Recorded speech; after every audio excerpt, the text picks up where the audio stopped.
Maganda oh. Ito na po yung mais kanina. Ayan oh.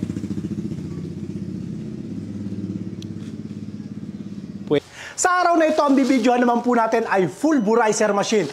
Order po sa atin po ng mga taga Luzon, Visayas at Mindanao. Nung nakarang araw, ang binidyohan po natin, mga pelletizer machine. Ito po ang kapartner po niyan.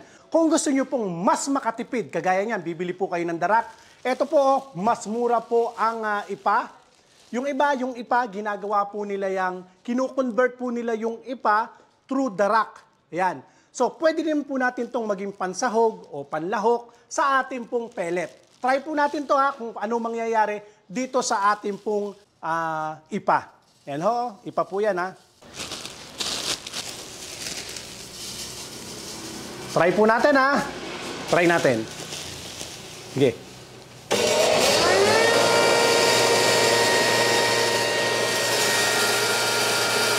Adjust lang po natin ng konti.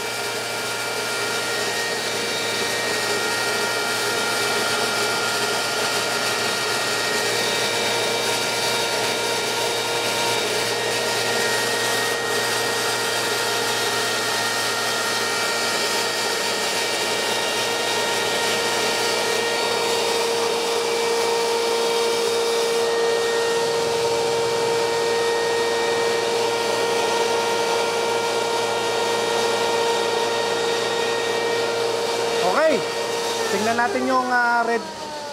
Tingnan natin yung kinalabasan. Pakita natin. Okay. Eto na po siya kanina, oh. Tingnan nyo po, oh. Yan. Minsan, haluan nyo na lang konting binlid. Yan. Darak na po yan. Yan, okay. Ganyan po siya ka-pino. Yung mga customer po natin, minsan, paminta. Ayan, ginagamit po nila yan sa mga paminta o kaya sa mais. At testingin din po natin sa mais. Marami pong mga customer po tayo na nangangailangan po ng pulverizer machine, mais po ang dudurugin. Sa ngayon, no, mais naman tayo.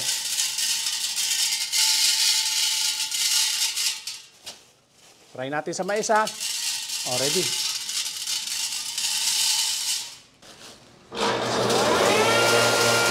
Ayan, basta umandar na ganyan yan, no?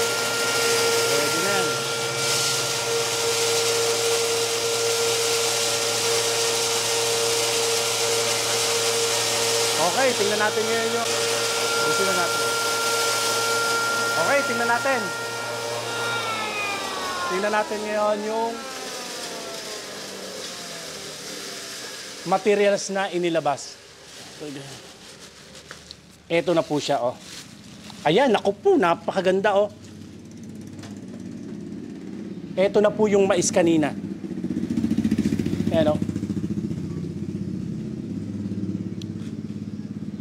Pwede po ito doon sa mga bagong pisa po ng mga sisiw o kaya panghalo po sa pellet.